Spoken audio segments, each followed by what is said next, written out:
I'm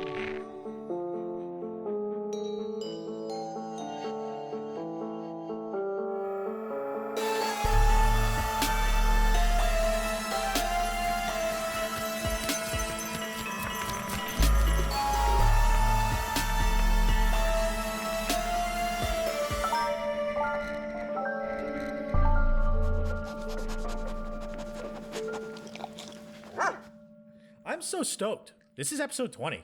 Episode 20. Woo!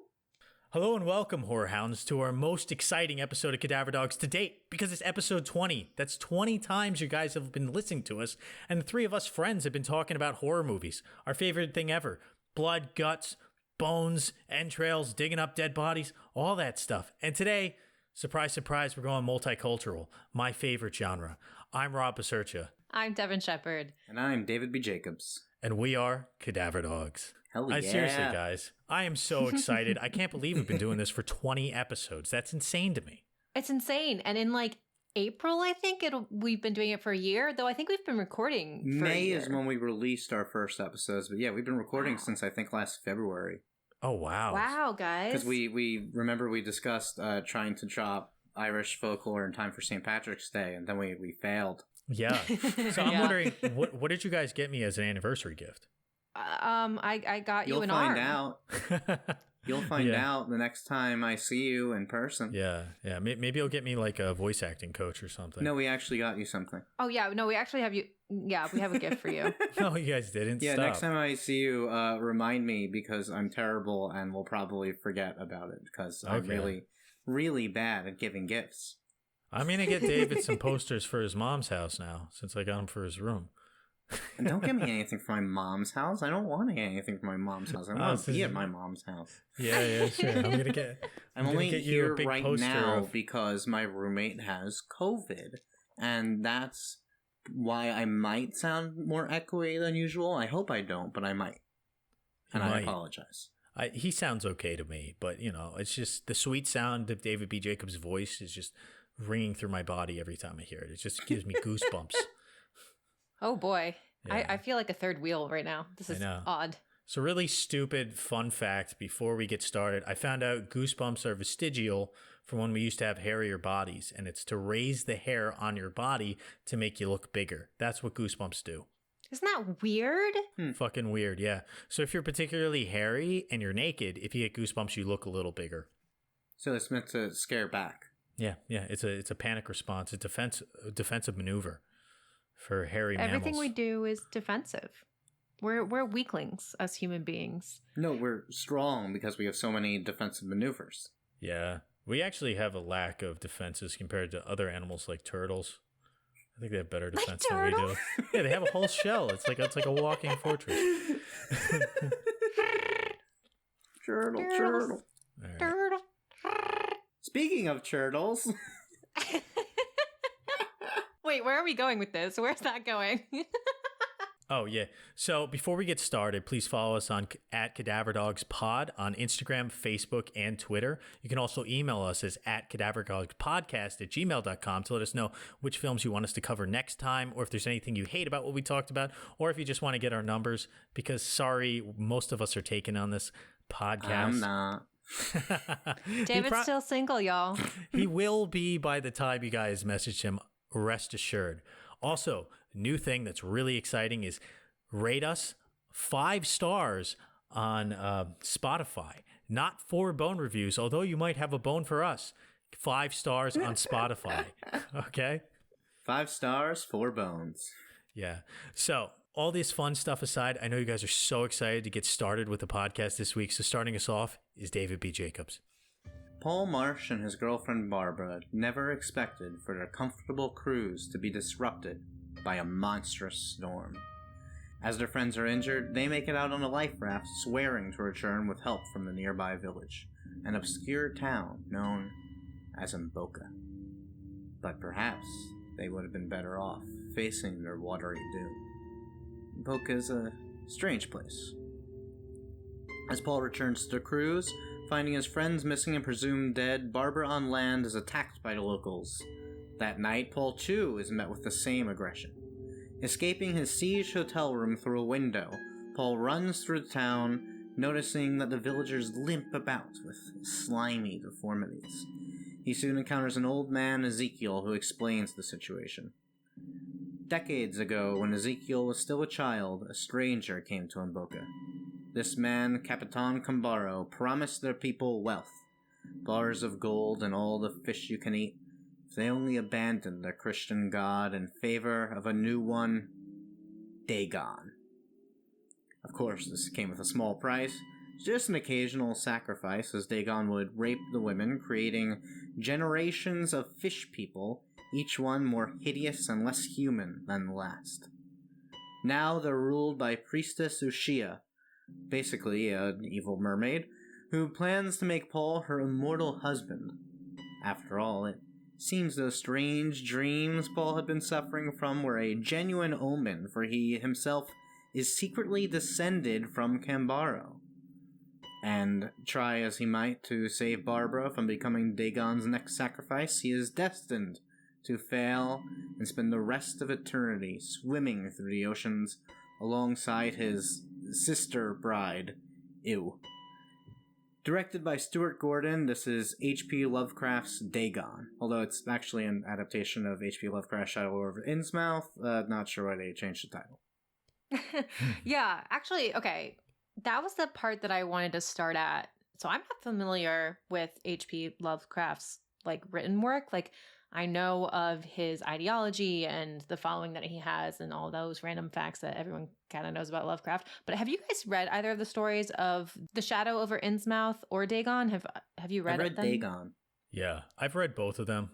It's been a long time, but I think at one point or another I've read all of Lovecraft's work. Holy crap. So Actually, that doesn't surprise me. Yeah, I have all the books if you guys ever want to borrow them. They're I have all a big, short beautiful stories. hardcover. Oh, yeah? Ooh. You should check it out. There's a lot of good short stories in there. Pickman's Model's particularly good. I've read a few. I've read Call of Cthulhu. Yeah, The Shadow Over Innsmouth is like a short novella, so it's a short book. Dagon's only about 6 or 7 pages. They kind of used it because I think the overarching deity in The Shadow Over Innsmouth is Dagon, so that's is the it god. explicitly or just something similar? I don't remember, but I think it is explicit. But are any of the characters or plot points from those, or is this a completely unique story in the world of Lovecraft? No, it follows the story of The Shadow Over Innsmouth pretty closely, the movie. Okay.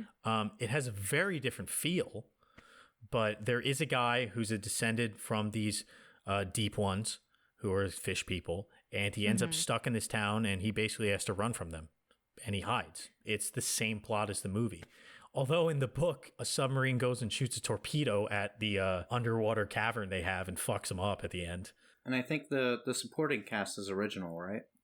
Ezekiel is taken, the name's changed, but that character is from the story. Yeah, a lot of it's changed because Innsmouth was also was it in New England, in America?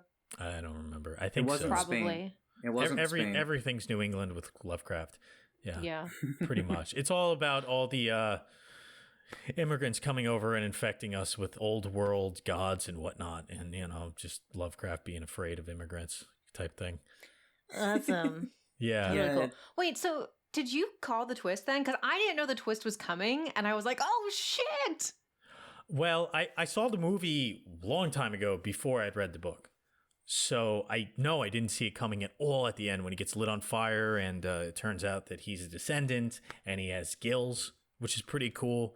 This movie has a lot of body horror in it. A lot, yeah. And there's a lot of fins. It's really kind of gross. I like the tentacle guy who puts his head in the toilet, and it seems like everyone's all barnacle-y and just covered in pus and weird teeth and stuff. And they're not fully formed. There's a big price to pay for this power you get from Dagon. Yeah, the creature design is very cool in this movie. I especially like the addition of the sound design of the creatures. When we first see Paul going through the city, there's all this slimely, gross, cracking and whispers. And it's just the sound design of this other being that they really put throughout the film. And I thought they did such a good job at that. Make it seem very otherworldly. Yeah, the sound design just feels slimy to me. Everything's just so gritty and gross.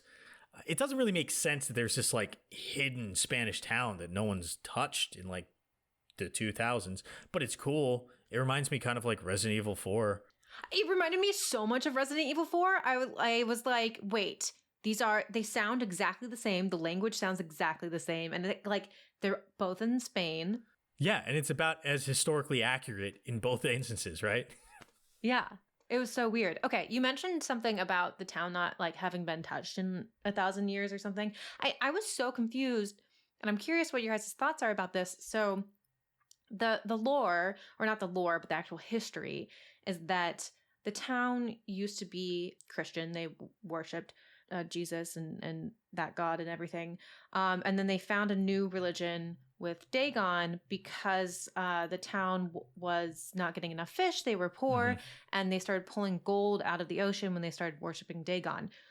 But now the town is like dilapidated. Obviously, there is no wealth there. Everything's run down. Doesn't really seem like there's any riches. And yet, originally, the whole reason why they went to Dagon was to like become a wealthier city.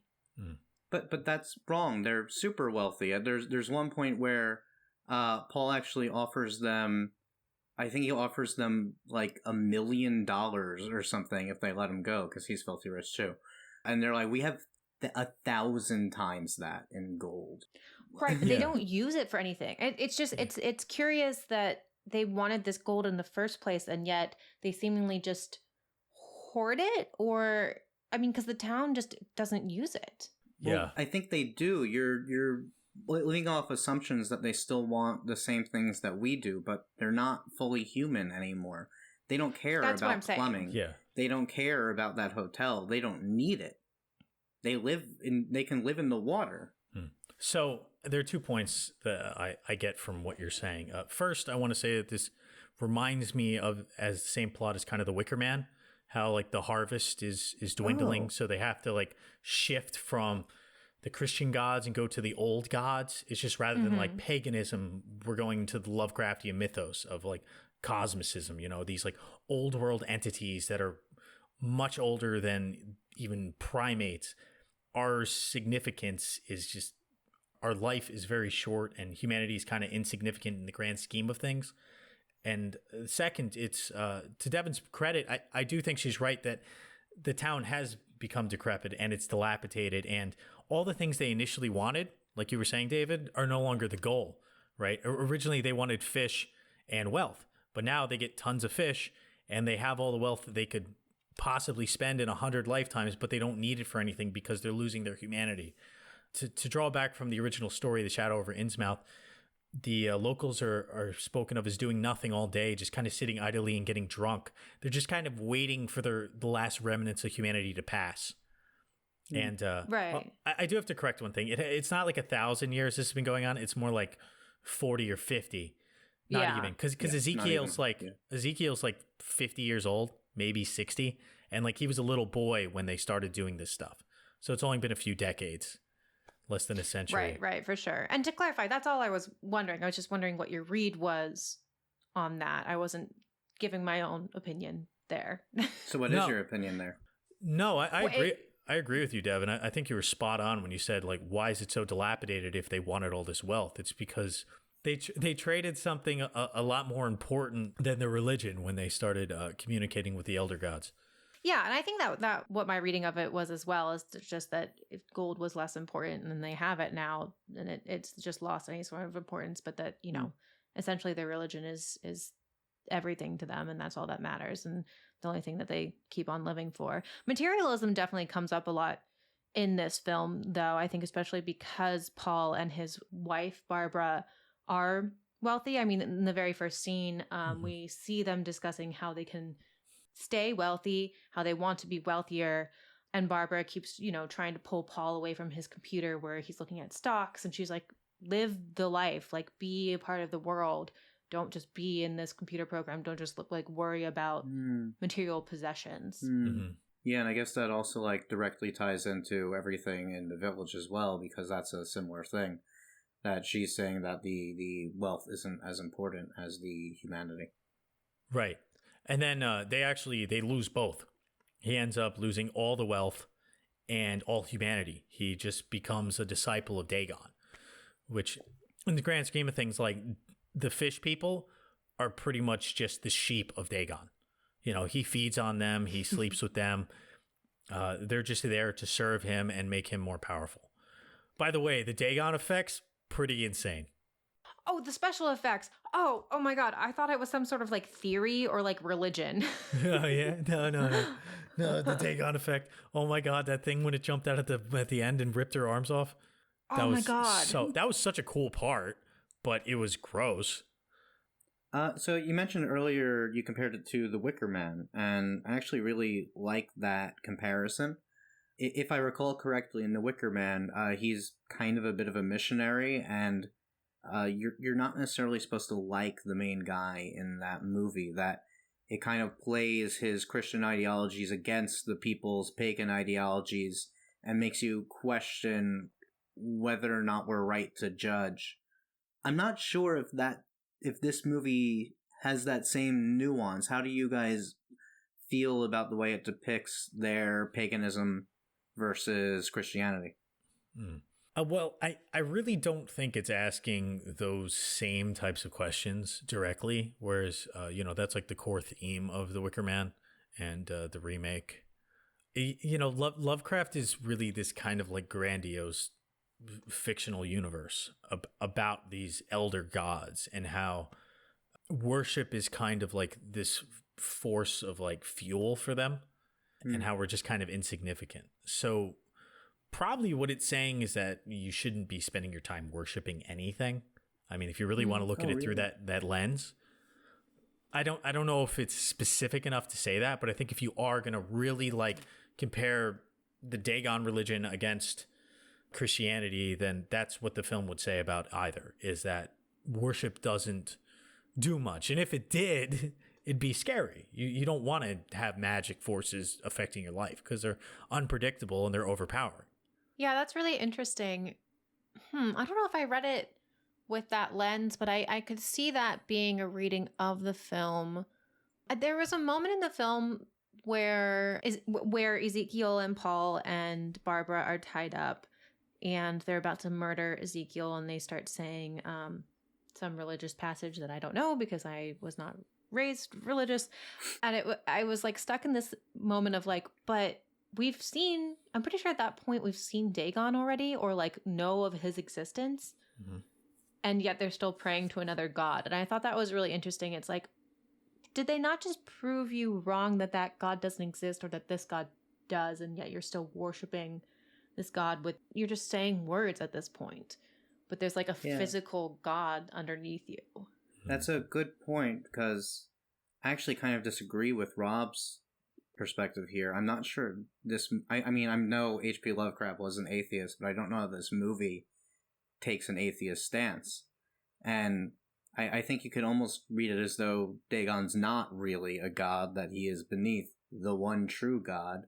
And I actually think this movie heavily says that you should embrace Christianity specifically, and that the problem is not worship in general, but specifically the pagan worship. But if that were the case, wouldn't we see Paul be saved?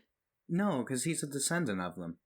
Okay, so I mean, I think that's interesting, and it is a Spanish movie, and Spain is more religious than the United States, probably, as far as like Christianity is concerned. Although the director is Stuart Gordon's American, right?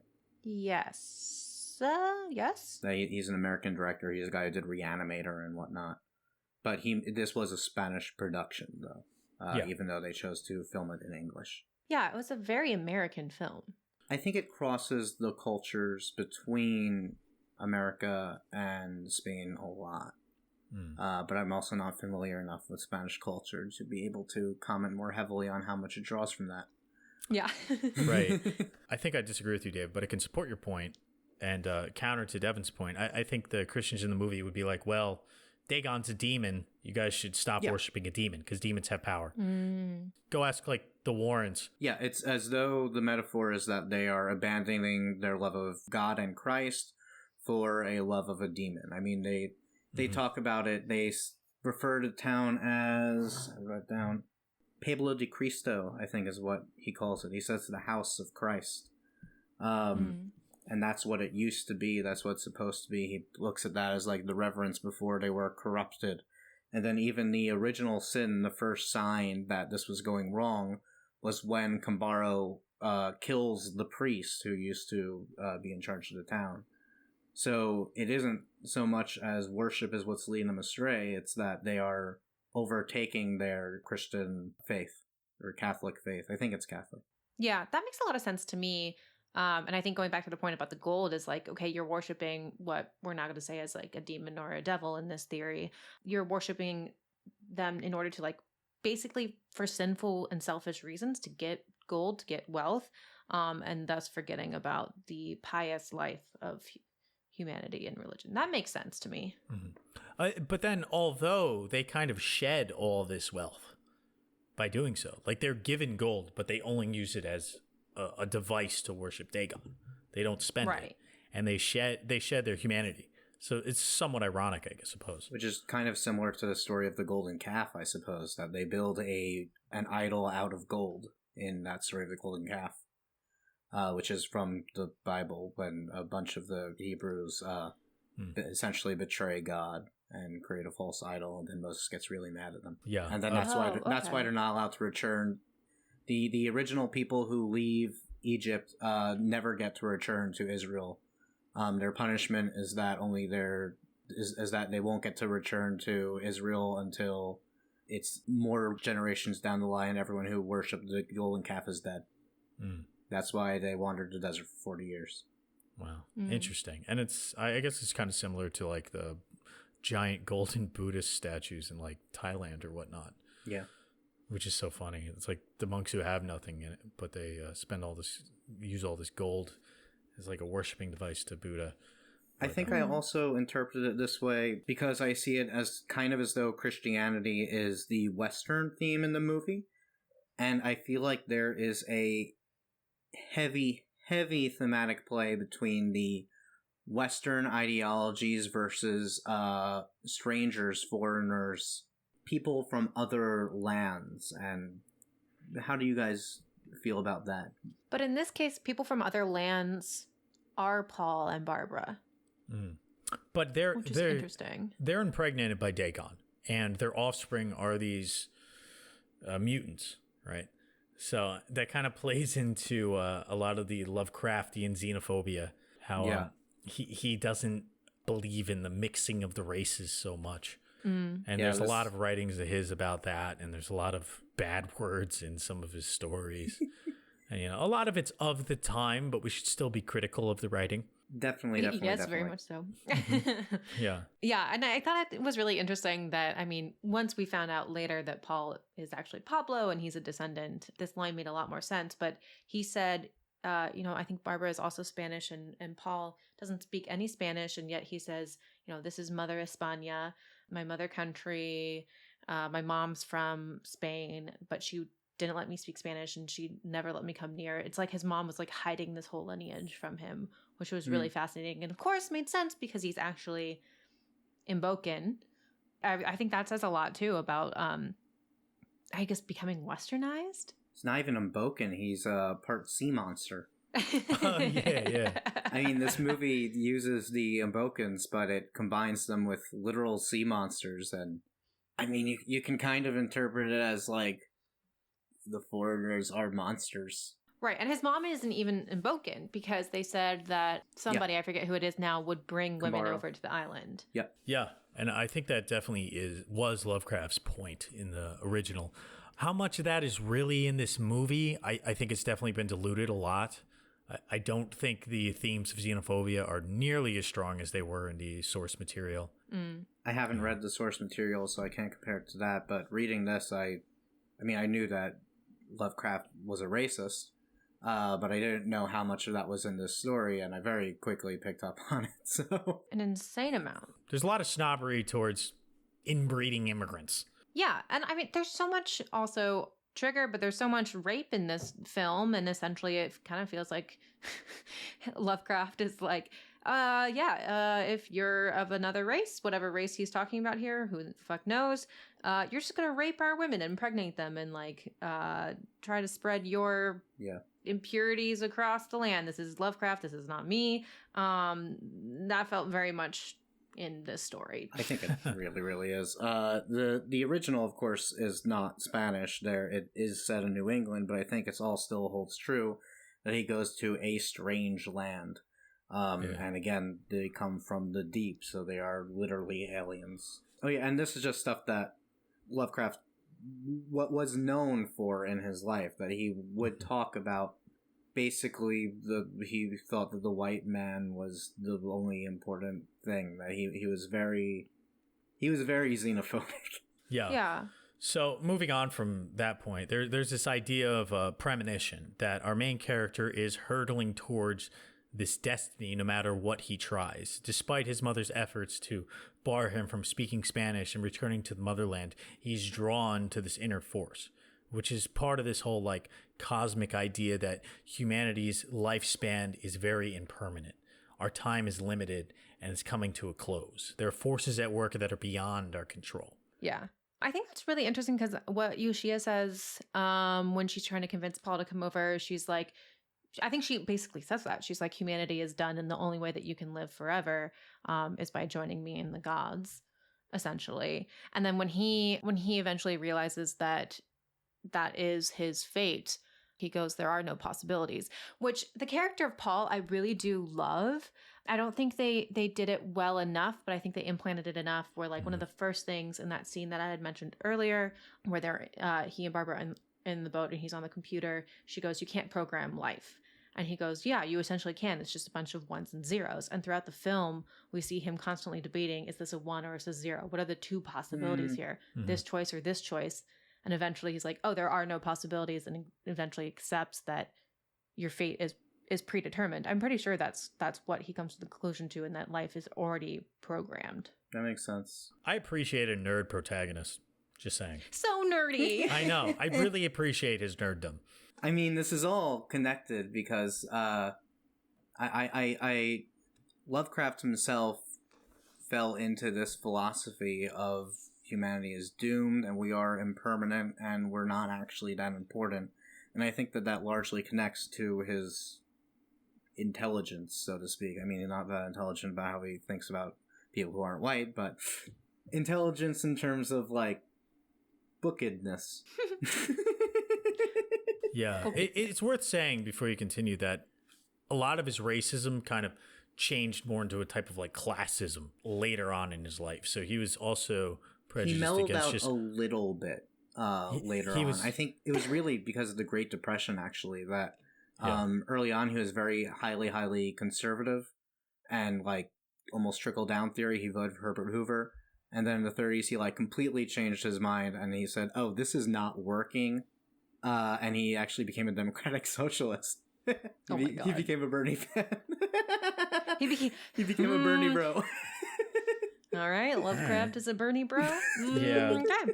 I've heard in other more sympathetic fans of his say that, you know, if he had been alive today, he was smart enough to probably not be in line with that tune. And a lot of it was of the time. Now, you know, you got to still be critical of it. And they are great stories, but you have to be critical of these really antiquated racial ideas. I mean, that's the thing is like, you can say it's of the time as much as you want. And like, yeah, there's definitely an influence there, but he was basically preaching this stuff. Like there are religions based in these theories that he's created. And it's in, like we were saying, it's in all of his work. I mean, it's so strong. This story is so strongly racist that I can't forgive so much. Well, I think you can very heavily read the old ones, sort of. I mean, it's this idea of impermanence and humanity is worthless, yes, but it is also a fear of the other. Well, yeah, but I mean, you could argue that all horror is actually fear of others, and there's a lot of good arguments for that. That you other what you're afraid of, and one of the great things about horror is that by turning it into something else, you can relate to it in a separate way, and like the morphology of that turns yourself into an other in comparison to these other others. Which is strange. But like, and as racially motivated as a lot of these ideas were, ultimately his theories were nihilistic. So he didn't hold any of humanity in high regard. So even his classist ideas were of little value in comparison to all these other things. So it is an odd theory. Sticking with that for a moment, the ending of this, because you mentioned that it was changed. Do you see it as honoring the original Lovecraft story or Lovecraft's philosophies by Paul basically accepting his fate and going into the den of Dagon. Well, there's a lot more internal turmoil at the end of the story because it's a lot more psychological. It's all in his head. It's first person written. Like, he had left the town and then he's going to go back because he feels the draw and he can't help himself. In this one, everything's dialed up to 10, which I kind of like. Those are the kind of adaptations I appreciate, the ones that change it significantly. I don't want a straight book to film adaptation, especially for something that is this internal, because you can't portray that on film without a heavy narration, which is never scary. David, what did you think about the ending? It's a little abrupt. Yeah, it was. I mean, the whole movie really heavily plays into body horror, and it kind of feels like it's terrifying because he essentially learns he's not white. That's essentially what it means. He finds out that he's not really white, and it's a horrifying revelation to learn about this impure, in the eyes of the story, DNA within him. Right, and then he burns his physical self. Yeah, he burns himself after he learns the truth, right? Right. Yes. Yeah, but then he accepts the truth and he's cool with it. Right. So he totally converts. And then he goes to have an incestual relationship with his sister. Yes. What the hell, man? Why do all these movies say... Okay, Rob, every movie you choose has incest. Well, I don't have a sister, so you can't point your finger at me. But you have a brother. Well, you can be incestuous. That doesn't mean you flip the other way. I mean, come on. Lovecraft didn't have any siblings, did he? I have no idea. The sister thing wasn't in the story, though, anyway, because she is an original character for the movie. Yeah, that's your From Beyond Reanimator guy's doing. He's just into that stuff. Stuart Gordan does seem to be very into the tearing the woman's clothes off and assaulting her stuff. That does seem to be a recurrent thing in all of his movies. Speaking of tearing women's clothes off and assaulting them, I think it's a good time to talk about our next film. Yeah, that's a pretty good segue. It is. And speaking about our next film is Devon Shepard. Plane touches down at the airport as military and reporters await a famed scientist returning from a nuclear accident. The plane stands silent, no pilot in the cockpit. And then, a horde of deformed zombies rush out and attack everyone. A giant battle ensues as a TV reporter, Dean Miller, watches the beginning of the end of the world. Dean returns to the news station knowing he must tell the public what is to come. But before he can announce the outbreak on air, a general cuts him off. The people must not know. They will panic and cause an uncontrollable crisis. It's safer this way. Also, it will protect the government by the public not knowing about their atomic mistake. There's one person Dean can save, however, and that is his wife, Anna, a doctor at the local hospital. He rushes to the hospital, but the horde of what we'll call zombies are already there, and their numbers are growing fast. The rest of the film is a survival story as Dean and Anna look to escape. Ultimately, they are picked up by a military helicopter, from which Anna falls to her death. Then Dean wakes up. It was all just a terrible nightmare. No zombies, Anna peacefully asleep next to him. Weird. Oh well. He excitedly gets up and rushes out the door. He has a big interview with an atomic scientist, and he has to go meet him at the airport. This is Nightmare City, or City of the Walking Dead, directed by Umberto Lenzi. So Umberto would highly disagree with you, and he'd say they're infected people. They are not zombies. They're infected people. And I know, but I said let's just call them zombies for the sake of it. I know, but he hated it. Does it really make a difference? Yeah, they're vampires, pretty much. They're atomic vampires. But you could argue they're basically, it's the same device as a zombie movie, and they could be the first running zombies. What's the difference between zombies and vampires, though, in the more abstract sense? Well, zombies are usually more mindless, and they eat flesh rather than just drink blood.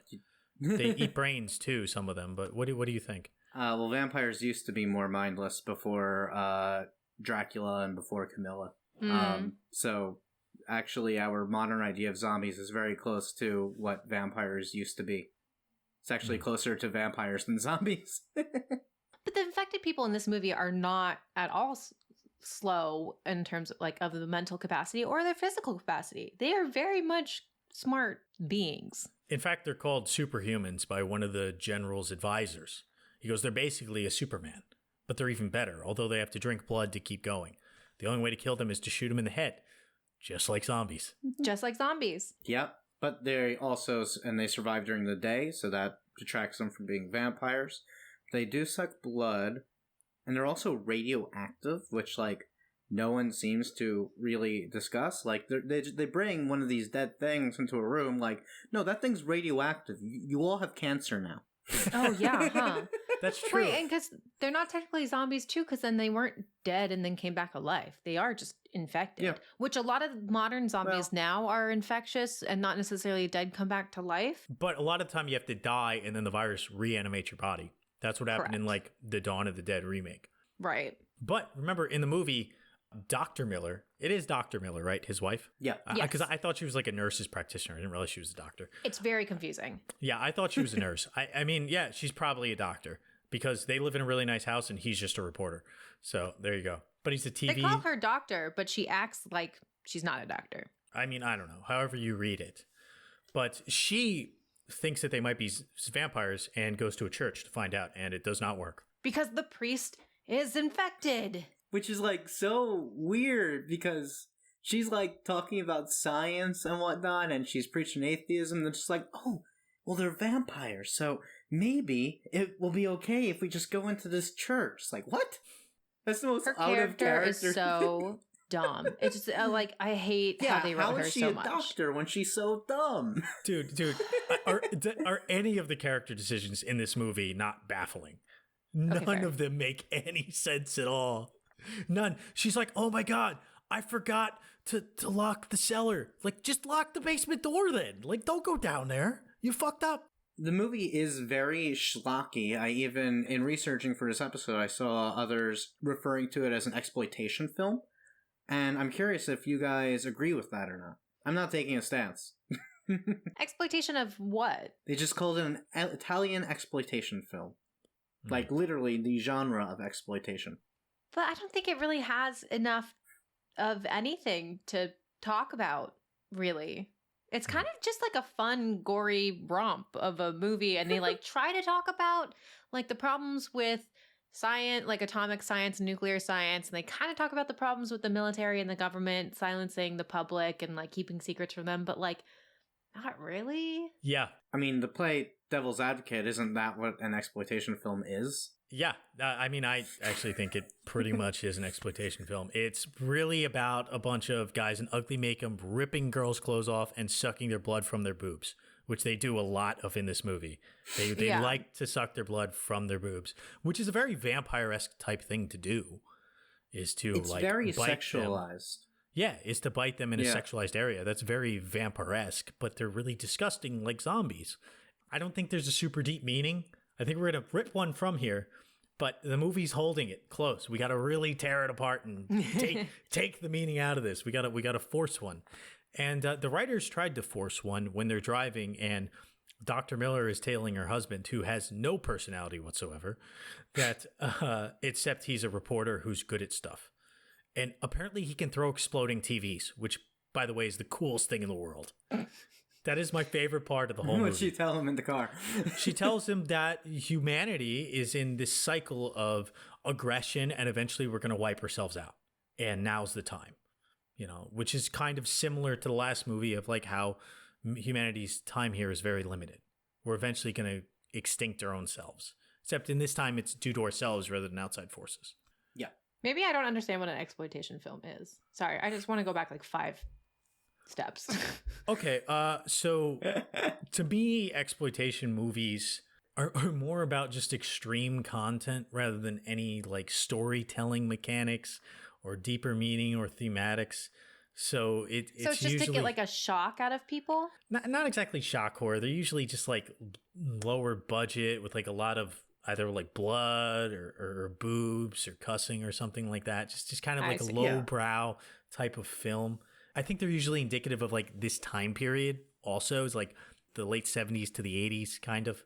Yeah, I feel like it's exploitation in the abstract sense is like your taking advantage of something. In the case of exploitation films, they are taking advantage of our more base impulses to just give a little rush that it's more about indulging yourself than any like substance.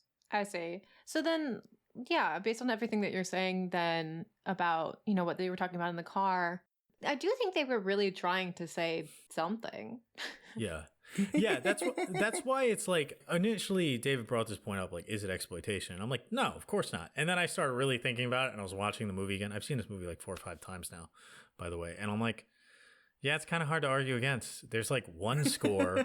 There's like one music track they just play over and over again throughout the whole movie, which, by the way, is great. And that's such a trope of exploitation films, too. Yeah, and it's such a good music track, and I always remembered it. Yeah. And I'm like, oh, that's why I remember it. Because it's literally the only track in the movie. There's like 2 tracks in the movie that they just play over and over and over again, and it's so fucking good. But it's like, wow, they have like one track, and there's just tons of tits and just guys murdering people the whole time. Like, that's it. There'll just be some like dubbed over dialogue, which is really funny, by the way. I find the reactions people have in this movie so hilarious. Oh my God. Can we talk about the dubbing for a second? Because so we all watched the like free version that's out there that is dubbed, I'm guessing. Yeah. In the beginning, some of the voiceover actors were like doing these weird accents and like making very weird character choices. Did you notice this? Yes. One of them had a Brooklyn accent for some reason. And like so weird. Some of them are British. It's very random. I think this is actually the first time I've seen a dubbed live action movie. I've seen like animation that's been dubbed because it's not as big of a deal on that if the actors are good. That's not true. You've watched Zombie with me. I'm pretty sure that's dubbed. Was that not subbed when we watched it? No. In fact, it's most of these Italian horror movies you can't really find subbed. Almost all of them are dubbed. Yeah, I tried to find the subbed and I couldn't find it subbed. I found like one fishy, illegal, I'm afraid to watch this subbed take. It's really interesting too because it's not like it's fully translated. The dubbed versions, they take a version of what they're saying and try to match it with their mouth movements.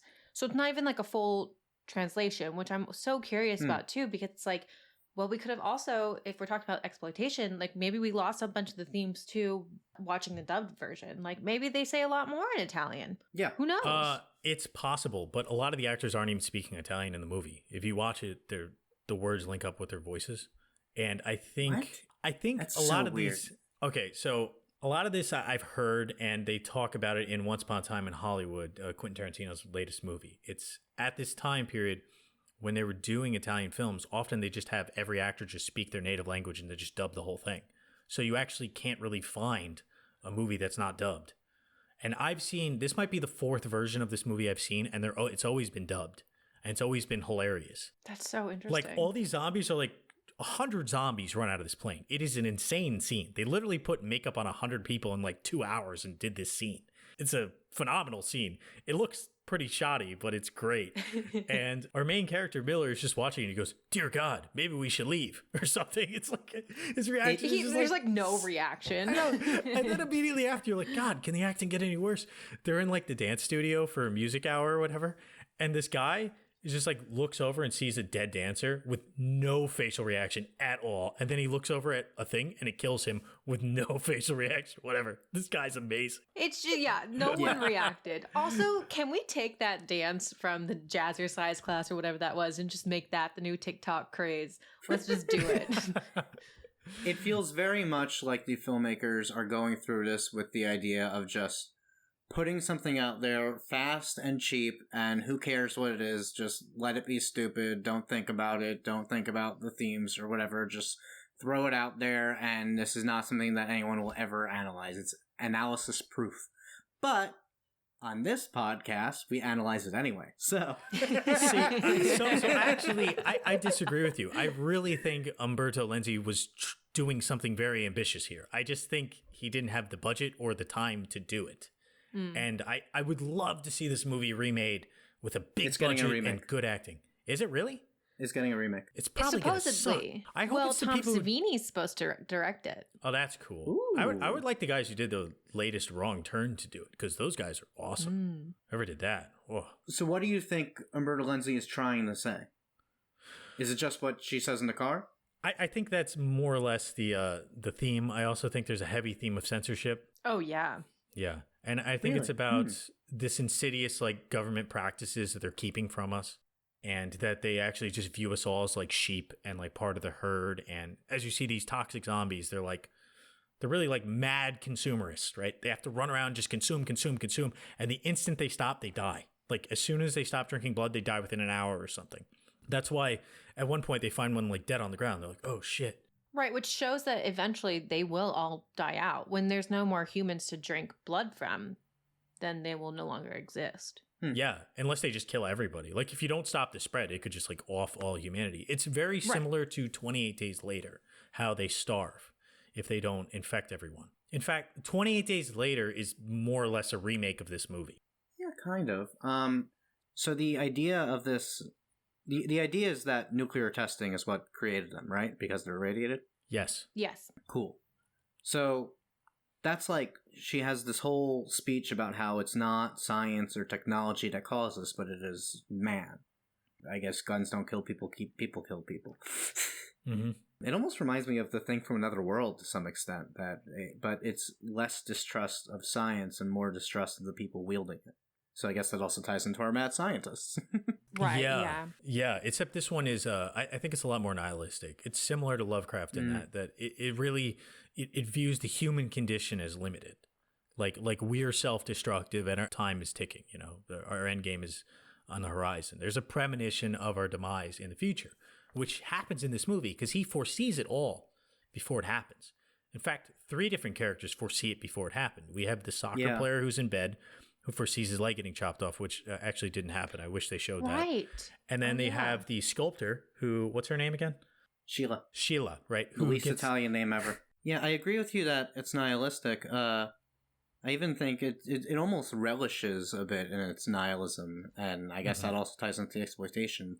Part of that might just be the strange performances, like when Anna is giving this whole monologue, which, by the way, they pronounce her name differently every time they say it. Sometimes it's Anna, sometimes it's Anna, sometimes it's Donna.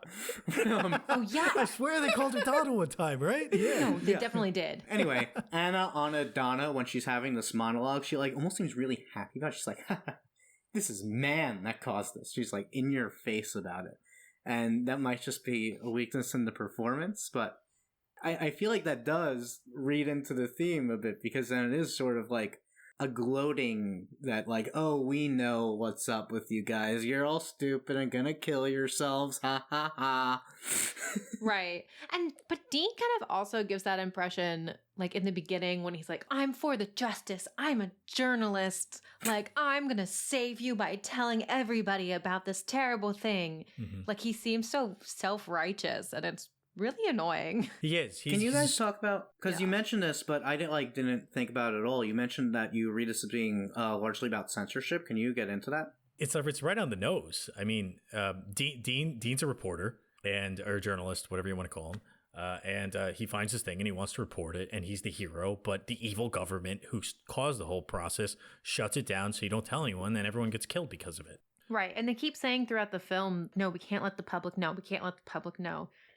It'll cause a crisis. And even the general at the end like realizes that he's like, all right, they don't want us to do anything, but at the end we're going to have to do something.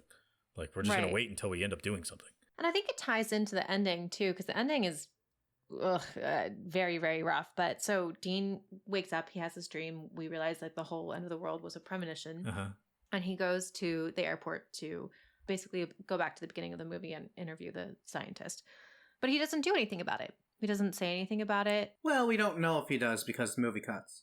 But he doesn't do anything about it, like, within the film. And like, we get up to the point where they're about to come out of the plane. So up to that point, he hasn't said anything. And it's interesting if we're talking about censorship and how, like I said in the beginning, he very much wanted to tell the public and he was very righteous about it. And the entire time he learned that, like, this is not the right thing to do to keep it from them, yet he still keeps it from them. at the I end. wanted him to steal a gun from the cops and shoot down the guys coming out of the plane and then get arrested while no one believes him that he had to do it. That's what I wanted to happen. That would have Yes. been awesome if he shot all 100 that came out of the plane before they stopped him. Yeah. And that's All the the ending. cops just like try and fire at him and just miss. That would have been great. Yeah, but Devin, I think you're totally onto something. I think this speaks to the nihilism of the film and kind of the nihilism of Lovecraft, is that even though he knew, there was nothing he could do about it. Because if he went on the air and tried to do it, they would just shut him down again. The ending is inevitable.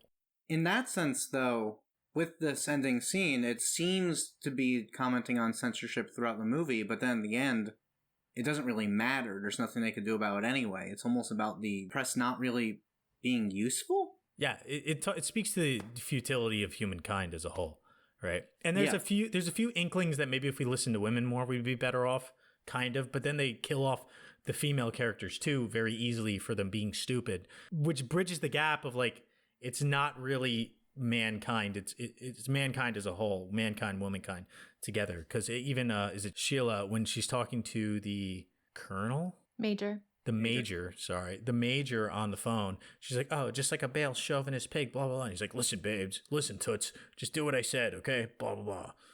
And then she fucks it up. All the guys in this movie, Dean and the major, just tell other women, listen to me. Don't ask any questions. Do what I say. I'm not going to give you all the information. The amount of times that Dean did it to Anna Donna was starting to get so annoying. He's like, shut up. Do what I say. Listen to me. And she's like, oh, I'm so helpless. I don't know. Yeah. I'm the doctor. I know. It's funny because she's actually pretty useful whenever she does something, except at the end. I don't think so. I think the women in this movie are pretty weak overall. She seems to have a lot of philosophical ideas and whatnot, but then whenever something goes down, Anna Donna is completely worthless and just cries for her man to come save her, and then she's upset, so he slaps her across the face. He gaslights her too. She's like, oh, I think I hear something. There's somebody out there. And then there is. He had hung himself. And he goes, no one's there. Yeah. Well, he doesn't want to show her the dead person for some reason. You're going to flat out lie to her? Yeah. Also, she's seen so much worse at this point. It's not really going to... Oh, no, you can't see this one, honey. I'm sorry. She's a doctor. She's seen dead bodies before. Right? She's seen more dead bodies than he has. She literally goes to the morgue in the movie. But she does one really cool thing that I think was a nice touch. At the end, when they're running up to the roller coaster, and he picks up a gun to shoot it, she grabs a gun, too. She ended up handing it to him to shoot zombies rather than doing it herself. But considering he's a better shot than all the military guys in the entire movie, except for the major, I'm like, maybe that was a good idea. Do you guys think that Dagon also has a women problem as well? Not nearly as much. I actually really don't see it very often. Doesn't he kind of just let his girlfriend go off on her own to take care of stuff? And she's relatively independent. In fact, the only reason why he survives and she doesn't is because he's meant to survive through his heritage. It's not necessarily through his own accord. I think she's relatively industrious in that. Am I wrong? No, I would agree with that. I think the only way that I see issues in Dagon is Paul's just a weak character in general. So I think I see him more as a weak character that could bleed into his relationships with women. But that's his symptom. I think the women in that one are, like Rob said, pretty independent. I mean, it's weird because I feel like during the storm, Barbara is a lot more competent. That they survived the storm basically because Barbara saves their ass. Right. And then it's time to send someone back to the boat to check on their friends and find out if they're still alive or not. And Barbara's like, well, I should obviously go because I'm more competent. And Paul's like, no, you should stay here. I'll do it because I'm a man. It's like, no, she should go because she's more competent. No. I totally agree with him. You do not send your girlfriend on a boat with those dudes. That is not something you do.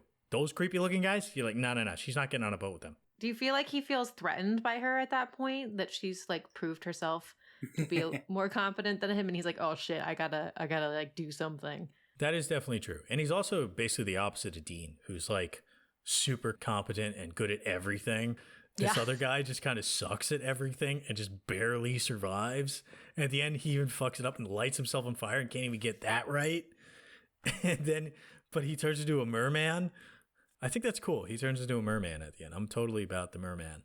I guess he's much less successful than Maud was. Yes, he was actually a lot more successful. That's because he picked the right god. She was going with the fake one. He was going with the real one. His god was actually looking out for him. Hers was not. Yeah. So, what do you guys think of the acting? I mean, we did talk about it with Nightmare City, but Dagon, I've heard people say the acting's pretty bad. And I wouldn't say it's bad. I think it's B-list for sure, but I think it's passable. And I think it's enough for me to be enthralled in the story. And there were no characters that were so bad I was taken out. Yeah, now I think you're just attacking Francisco Rabal, who is in both movies. That is true. Ezekiel is in both movies. He's the major in Nightmare City, and he has like the best squib shot when he shoots his wife in the face. But like Nightmare City, I really like the bad acting. It's so awful and it's so funny. I just crack up whenever I watch this movie.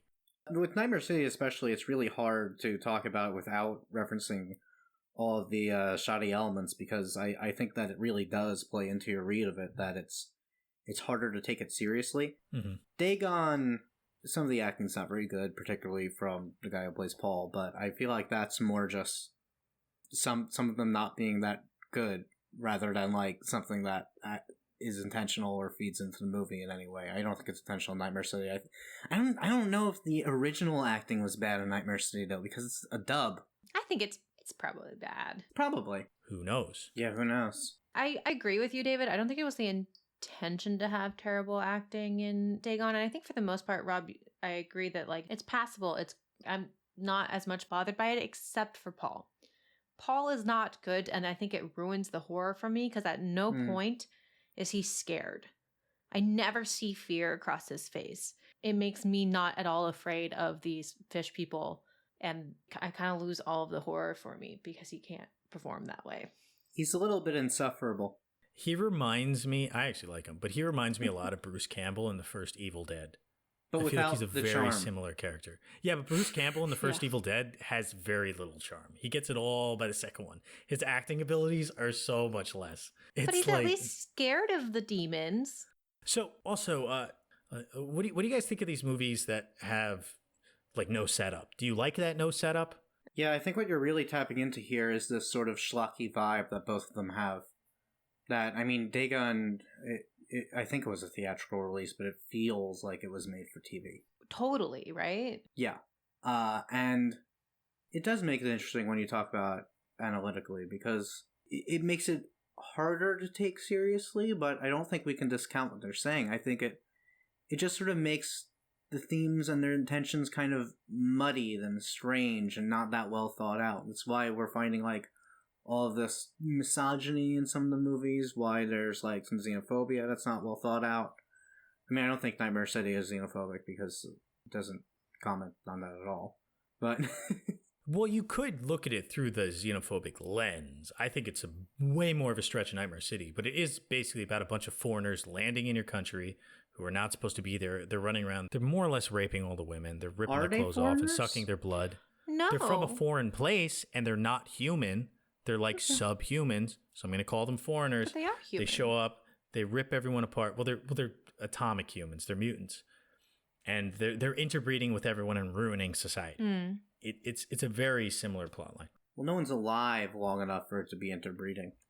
Well, when they bite you, you turn into one. Oh, is that what happens? Yeah, they do explain that. Well, when they're talking to the general, they can reproduce that way. What I think would be cooler is just being around them if they're radioactive, if it like got you infected. I thought that would be cool. Like radioactive zombies. Since that's how radioactivity actually works. Yeah. Instead, they're sort of like vampire mutants. I mean, Night of the Living Dead was also caused by radiation, but that one, not as much was known about radiation, so it's more just a 50s trope. Yeah, but Night of the Living Dead, it's a very certain kind of alien radiation. It's not just radiation in general. Yeah.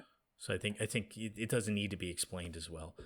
It also, both these movies, I think, very comfortably fit into the strange realm of action horror films, which are very hard to pull off, and most people don't like action horror. And we get this a lot with video games that Devin's going to know about, is like survival horror games that become action horror games, and the fans get upset about that. Yeah. But action horror movies, there aren't that many of them, and they're kind of weird. You got like Aliens and the Resident Evil franchise, and most of them are pretty bad. And Dawn people of get the upset Dead. that they're not scary. Yeah, Dawn of the Dead, the remake. But I think the genre itself doesn't need to be as scary. I think it's more about fun, schlocky, bloody, etc. Yeah, I totally agree. It doesn't need to be scary. Of course, it can be scarier. And I think Dagon does a pretty good job of the balance between action and horror by adding in a lot of these themes. And I think that mainly comes from the source material, where I feel like Nightmare City is lacking in the themes and therefore lacking in the horror. And then it just feels like an action flick. I mean, as we talk about more, I feel like there are actual themes in Nightmare City. They're just not well developed or well thought out, like the stuff we were talking about with censorship, but then the ending seems to oppose that idea entirely. Like, the censorship themes contradict the ideas of humanity is doomed anyway. Not exactly, because we could say that if there wasn't censorship, there would be a way to prevent this. But because of our censorship, we're doomed. I see. Okay. So you can still be hypercritical of censorship. It's just that censorship is so powerful that there's no way around it unless we get rid of censorship altogether.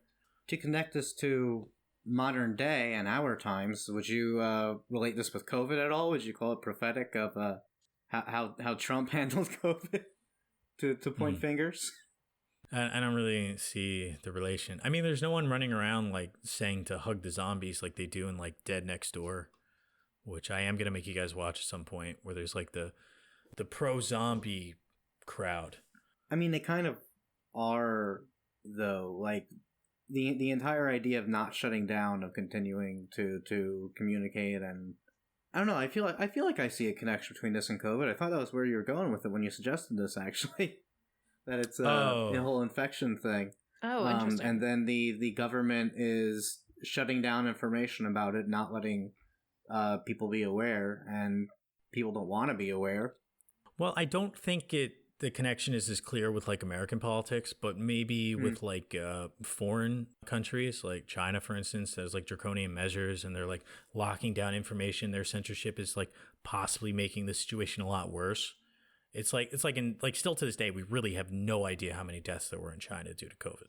Yeah. Right. But it's hard to draw the exact parallel because that's about it. That's where it ends. It's just there's infection, the government locks down information because like the draconian measures in China is that they're actually blockading stuff. Now, if they're like blockading people in their houses and doing this and that, really trying to sustain the viral infection, then we would have probably a better comparison between these two. But I think like everything else in this movie, it kind of flirts with the idea of how the government handled these things. And it does its due diligence enough to at least show that. And I appreciate having the war room aspects of the movie, but it doesn't develop much. Yeah, that makes sense. So that being said, we're going to go to my favorite part of the show, which is the bone review section. This is where we review each film through a 1 through 4 bone rating system with half bones in between. This week, we're going to do something a little bit different and each do the first film and then do a round robin for the second film. Starting us off this week is David B. Jacobs with Dagon. So we talked a bit about the problems in this movie, that it is kind of racist. It's pretty racist. And, you know, it's also a bit exploitative. I wouldn't go as far as to call it an exploitation film because I think it is more thematically resonant. That's not as poorly thought out, but it's still a bit exploitation. That said, I fucking love it. Really? Oh, man. I would have thought you hated this movie. No, this movie's fucking awesome. It's fantastic and ridiculous and over the top and insane. And the body horror effects are awesome. I didn't like it at first. I didn't like it when we were like in the boat and whatnot. But then once like he's in the hotel, and first he's in the shittiest hotel ever, and I love shitty hotels in movies. Yeah. Shitty hotel rooms are like my thing. Barton Fink, everything by Frank Henenlotter. I love shitty hotel rooms. They're so great. And this is like the grossest hotel room ever. The water is green. It's amazing. And that just keeps going more and more. It just keeps going, never stopping, never slowing down. There's always another freaky thing. And it remains fresh because all of the mutations are like still subtly different. I love this movie. It's fantastic. I'm giving it 3 bones. Wow, sick. Wow. Devin, what did you think of Dagon? So Dagon, honestly, I liked it. It's not fantastic. It very much felt like a TV movie. And like I was saying with the actor who plays Paul, his acting bothered me so much that it really took me out of any horror. But I loved the production design. I loved the creature design. The sound design was cool. A lot of problems, but, made it through for whatever budget they had. Yeah, problems aside from the racism, the source material was great, and I like how they adapted it. I think it's a strong adaptation from two stories that don't seemingly have many parallels. Maybe, I don't know. I'm going to give it 2.5 bones. Solid ratings. So I really don't think this adaptation is racist per se. I think the source material is, but I think if we didn't have that and you watch this movie, you probably wouldn't even think of racism at all because there are no other races in the movie. Everyone's just white. That might be a problem in itself, but it's in Europe, in a backwoods town that hasn't had much influx of outsiders in it. So it makes a lot of sense, right? I like this movie a lot. I've seen it maybe 3 or 4 times now. The mutations are great, like David said. There are problems. It's such a guilty pleasure of mine. I'm going to give it 3 bones also. Nice. Wow. I don't really believe in guilty pleasures. I think that if you enjoy it, then you should just own that. You don't need to feel guilty about liking it. Oh, yeah. We'll wait till we get to the next movie. David, what do you think of Nightmare City? I was so excited to make you guys watch this movie. Thanks. I hated this. You hated it. Oh. Honestly, I think so much of it is the dub. Like, I couldn't get into anything because the dub is so bad. And it's so jarring and weird and uncomfortable, and I hate that their lips don't match what they're saying, and that there's this weird dissonance between the performances, and none of it makes any sense, and, like, you can't even enjoy it in that sense because the effects are fucking terrible. All of the effects are bad. This is clearly not have Tom Savini on board at all. The zombies look stupid. It's just like some plastic shit on their face, and the rest of their body is normal, and their clothes aren't even ripped or bloody or anything. They look terrible. There are, like, multiple parts where someone will get their throat slit, and there will literally be no blood. It's so stupid and bad and annoying. This is the David I know and love. 1 bone. 1? Yeah, I don't have much to add. I really struggled with this movie. Sorry, Rob. It's just not for me. I'm just I'm not into the just murder without any really plot going on, I guess. Obviously the female characters were awful. It had its moments, some really cool deaths, some cool shots. I really did love the moment when Sheila goes down into the basement and sees her friend get murdered, and they rip open her blouse and she's bent over backwards and they're stabbing her multiple times in the chest. There was something very religious and just beautiful about that shot. I don't know why that one stuck with me, but yeah, 1 bone. It was hard. It was hard. The dubbing was so bad. It was so bad. Yeah, so as I introduce you guys to more of the Italian horror sphere and the wonders of awesome Italian horror movie dubbing, you guys will realize why this movie is such a guilty pleasure of mine and why I often listen to that soundtrack, which is pretty much just one song over and over again, except for the dance single song. That is a different song. This movie's good. It might have the worst throat slit of all time, but it has some really cool squibs at the end. And when he throws a TV and the TV explodes and lights a zombie on fire, I just die laughing every time. I've seen this movie 5 times. I own a copy of this movie. And I bought one for my grandma before she passed.